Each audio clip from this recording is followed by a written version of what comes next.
Hi Shadows! I finally finished pimping up my new phone! Alright, first things first. Over here is my new cover screen, and when I flip it open, this is the new wallpaper that I designed for it. I wanted to give it a Y2K feel when I proceed to unlock it.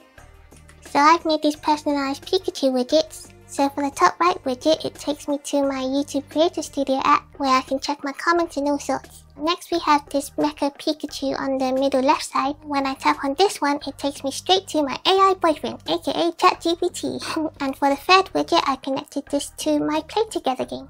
I've also customized my keyboard. It looks messy. I'm still trying to figure it out. When I press a key, you see this cool effect. Oh, I've also changed the sound of the keys, so when I tap a key, it makes this sound.